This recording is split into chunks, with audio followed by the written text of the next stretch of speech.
안녕하세요. 드디어 10번째 시간이 됐습니다. 오늘 할 게 이제 감성 분석이고요. 이 감성 분석까지 하고 나면 여러분은 이제 자연어 처리라고 하는, 그러니까 서점 같은 데 가서 자연어 처리, 뭐 NLP 뭐 이렇게 되어 있는 책이 있거든요. 그 두께가 그래도 한 400페이지는 넘죠. 그 한 권에 있는 내용을 다 훑으신 겁니다. 그러니까 그 한 권에 있는 내용들이 오늘 제가 10번을 다룬 요 내용 정도라고 보시면 되고요. 여러분들이 거기서 크게 별 게 없구나라는 걸 느끼셨을 거예요. 간단하게 요약해 드리면, 이 앞에서 배우셨지만 자 보세요. 인간인 텍스트가 있어. 텍스트를 갖다가 컴퓨터로 처리하려고 하니까 숫자로 바꿔야 돼. 그 숫자로 바꾸는 과정, 그죠? 그걸 벡터화라고 한다 그랬죠? 그 벡터화 할 때 그 바꾸는 여러 가지 방법들, 그 인베딩 한다고 표현한다고 그랬죠? 용어들을 잘 아셔야 돼요. 그래야지 이제 특히 그 외국 사람들 쓴 논문 읽을 때는요, 용어들을 정확히 이해해야 논문을 이해할 수 있어요. 어제 그렇게 해서 숫자를 바꾸고 나면 그걸 갖고서는 이제 여러 가지로 막 하는 거죠. 그거 갖고서 지금 10번에 걸쳐서 설명을 쭉 했고요. 오늘 그 마지막 단계로 오늘 하는 게 감성 분석입니다. 뭐 예상하신 것처럼 별로 어렵지 않습니다. 예, 내용을 한번 보도록 하죠.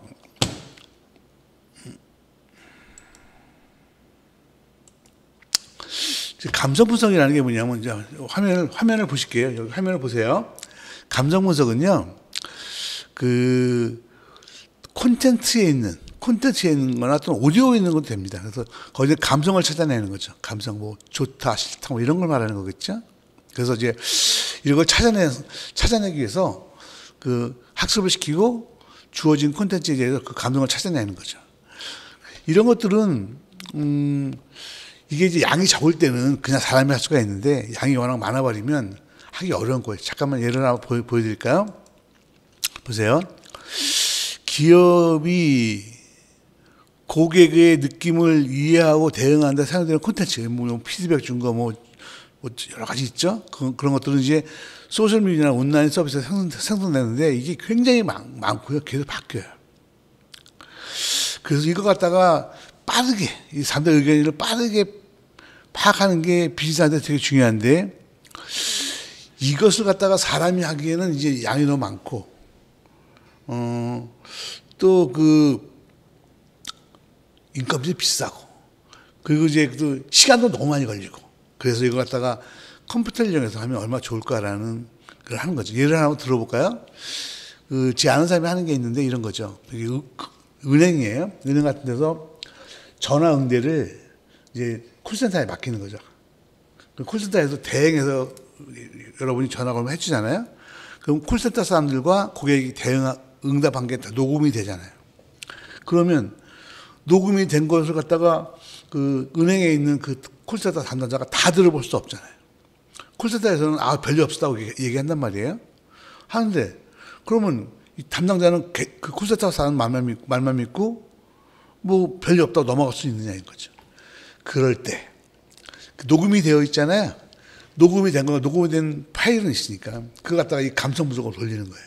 돌려가지고 여기서 체크하는 거죠. 그래가지고 만약에 고객이 화나거나 뭐 서서한 느낌이나 이런 감정이 포함된 어떤 녹음이 있으면 그거를 갖다 별도 분리시키는 거예요. 그래가지고 이 은행에 있는 콜센터 담당자는 그거만 들어보는 거죠. 그렇게 하면 훨씬 편하지 않나요? 그렇죠. 그러니까 이럴 때 쓴다고 보시면 돼요. 그러니까 고객의 피드백들을 읽으면서 그거 갖다가 이제 내가 일일이 다 보기 힘드니까 그렇게 쓴다고 보시면 되고요. 이 감성 분석은요, 제가 실제로 해보니까 현재 그 툴도 무료로 되어 있고요.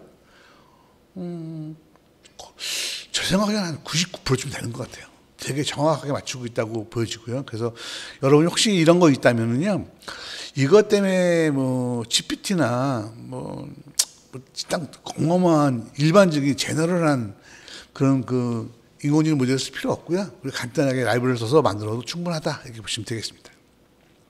이해하셨죠? 좋아요. 그래서 이게 이제 이 감성 분석은요, 보시면 감성의 유형이 이제 감정, 그죠? 그 다음에 능동성, 수동성, 어조, 냉수적이냐, 뭐 이런 것들이죠. 주관성, 뭐 이런 것들을 파악하기 위해서 수행한다고 보시면 되고요. 근데 이거를 전부 다 아는 건 아닌 것 같고, 보시면, 이거를 감성 분석을 하기 위해서 뭐를 하냐면, 이제 먼저 텍스트를 갖다가 분류를 쭉 하죠. 텍스트를 쭉 분류를 한 다음에 학습을 시키죠. 그런 상태에서 학습된 모델을 갖고서는 내가 텍스트를 집어넣으면 평가하는데, 평가하는 기준이 두 가지인 것 같아요. 극성과 주관성. 보시면 극성이라고 하는 것은요, 얼마나 부정적인지 긍정적인지 그걸 갖다가 이렇게 평가하는, 마이너스 1부터 1 사이 값으로 평가하는 것이고요.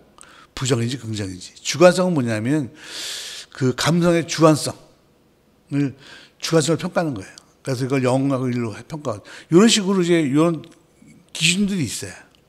이런 걸 평가를 할 때, 예를 들면 극성이 나왔는데 우리는 극성이 만약에 마이너스 0.1 이상이면 부정이라고 보겠다라는 거는 누가 정하냐면 고객이 정하는 거예요. 그러니까 이게 이거 갖다가 극성 문장을 읽고 극성의 값을 갖다가 0 마이너스 1부터 1 사이의 값으로 정해주는 것까지는 학습된 그 모델이 그 주어진 데이터에 대해서 정해주는데, 그럼 그것을 갖고 이 툴은 뭐를 해주냐면 그것에 근거해서 극성은 마이너스 0.5다. 뭐 주관성은 0.3이다. 이렇게 보여준단 말이에요. 그거 갖고서는 이 고객이, 우리는 주관성은 0.3, 이 정도면은 그 고객이 좀 불만이 있는 거 아니냐. 그렇게 보여진다라고 보고 그걸 자세히 들여다보겠다라고 하면 그렇게 보시면 되는 거죠. 그럼 그거 갖다가 이제 걸러내면 되는 거죠. 이해하셨죠? 그래서 이 툴은, 이 감성 분석을 위한 툴은 이 분류하고 지도학습에 의해서 만들어지고요. 얘가 내주는 결과는 극성과 주관성으로 숫자를 내어주고, 그러면 거기에 대해서 난 어떻게 할 것이냐라는 거는 이제 고객이 정하는 거예요. 이거는 여러 군데 응용할 수 있습니다. 예를 들면 뭐 여기 있는 거는 책에 있는 내용인데요. 뭐 보면 뭐 시장 가격을 예측한다거나 뭐 이런 건 잘 안 되는 것 같고요. 제품 만족도에 대해서 고객의 피드백을 갖다가 분석할 수 있습니다. 뭐 브랜드 모니터링 할 때 좋을 것 같고요. 아까 말한 것처럼 전화 통화 하는 거 있죠? 그 콜센터. 그런 거에 대해서 만족하는지 안 만족한지 체크할 때 그 녹화된 걸 전부 다 들어볼 수 없으니 그 중에서 일정 조건, 극성과 주관성의 조건에 맞는 것만 들어보겠다. 오케이. 할 수 있죠. 그래서 지금 보신 것처럼 감성 분석은요, 요럴 때 쓰는 겁니다. 그래서 지금 10번째까지, 오늘까지 해서 그 자연어 처리는 끝날 텐데요. 요 자연어 처리 자체는요, 말씀드린 보신 것처럼 툴들이 다 있어요. 그래가지고 다 방법도 정해져 있어서 그걸 그대로 처리하시면 간단하게 잘 쓰실 수가 있다. 이렇게 보시면 되고요. 그 중에 하나가 감성 분석이고, 언제 쓰이는지. 보이시죠? 고객 상호작용할 때 아까 예를 드린 것처럼 고객 만족도는 어떤지, 브랜드가 고객이 어떻게 인식되는지, 이런 거 할 때 쓰실 수 있습니다. 이해하셨죠? 좋아요. 다음. 그래서 이 감성 분석을 위해서 누가 많습니까? 뭐 중요한 예가 뭐가 있습니까? 막 그러면 이제 아마존 같은데, 뭐 마이크로소프트, 구글 이런 데서 많이 쓰죠. 그래서 이 사람들은 여기 보시는 것처럼 고객의 의견, 서비스에 대한 고객의 의견을 이게 받잖아요. 텍스트나 어디 받으면 이거 갖다가 감성을 해서 긍정, 부정 이렇게 보이시죠? 아까 폴라리스나 그런 걸로 요 앞에서 보면 그런 걸로 형태 분석을 하는 거죠. 현재 하고 있고요. 의외로 되게 정확해서 제가 볼 때 이 설명을 들으신 분들께서 이거 많이 쓰신다고 한다면 충분히 쓸 수 있을 것 같아요. 자, 그러면 이제 보겠습니다. 그래서 이 감성 분석을 만약에 했다. 그럼 어떤 모양이 되는지 한번 보여드릴게요. 어떻게 하는지. 그럼 감성 분석을 할 때 뭐 쓸 수 있는 툴은 되게 많이 있어요. 그 중에서 이제 이번에 제가 뭐 텍스트 블러브라고 하는 거를 쓰는데요.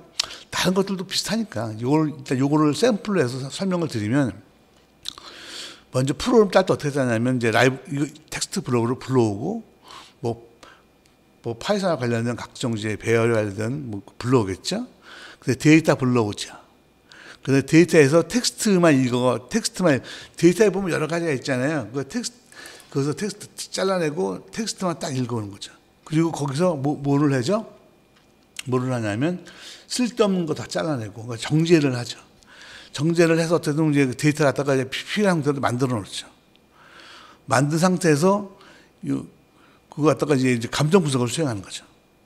그래서 이제 분석을 수행해서 극성과 주관성을 얻는 거죠. 그 다음에 그 문장에 대한 극성과 주관성을 갖다가 그 문장과 결합을 해놓은 거죠. 해놓고 나서 그거 갖다가 이제 평가를 하는 거죠. 그렇게 하는 거고요. 요거 한 결과를 한번 간단하게 보여드리도록 하겠습니다. 이건 이제 앞에서 막 분석을 했던 거죠. 분석을 한 거고요. 그 분석이 이제 0번째 문장, 첫 번째, 두 번째, 되게 많은데 그 중에서 앞에 거만 보여준 거죠. 그래서 이렇게 분석이 되는 거죠. 이거 갖다가 이제 실제 결과를 샘플을 보게 되면 이 문장들마다 어떤 문장이 있었고 어디에 속하는 거고 여기 보면 극성, 주관성 이게 쭉 보이시죠? 이렇게 표시됩니다. 그리고 요게 이제 수많은 문장들이 표시될 거고요. 요거 갖다가 여러분이 프로그램을 짜서 요 중에서 극성이 예를 들면 마이너스 0.1 이하인 것 이런 것들을 뽑아낼 수 있는 거죠. 그럼 이제 뽑아내면 이 뽑아낸 것에 요 문장을 여러분이 볼 수가 있잖아요. 요 문장을 보고서는 이거는 고려 안 해도 되겠다. 이건 고려해야 되겠다. 이렇게 생각할 수 있겠죠. 그죠? 별로 안 어렵죠. 그래서 사실은 이걸 여러분이 처음 개발하는 게 아니고요. 이미 70년대부터 개발해 와서, 그러니까 자연어 처리는요, 70년대부터 개발된 거예요. 그래가지고 지금까지 수많은 라이브러리를 만들어놨고요. 지금 현재 만들어진 라이브러리들은 되게 잘 돌아갑니다. 그래서 여러분들이 지금까지 10번에 걸쳐서 자연어 처리에 대한 것은 이제 끝났고요. 그래서 여기까지 해서 여러분들은 이제, 제 설명을 들으셨으면, 자연어 처리는 이제 대충 다 이해한 거죠. 한 권은 이해한 거죠. 이제 다음 시간부터는 이제 요 다음으로 이제 트랜스포머라는 거에 대해서 또 한 몇 번에 걸쳐서 강의를 해서 이해를 시켜드리도록 하겠습니다. 그 다음에는 이제 트랜스포머 같은 걸 이용해서 만들어진 것들을 챗 GPT를 사용하는 방법에 대해서 또 설명하도록 하겠습니다. 오늘 수고하셨고요.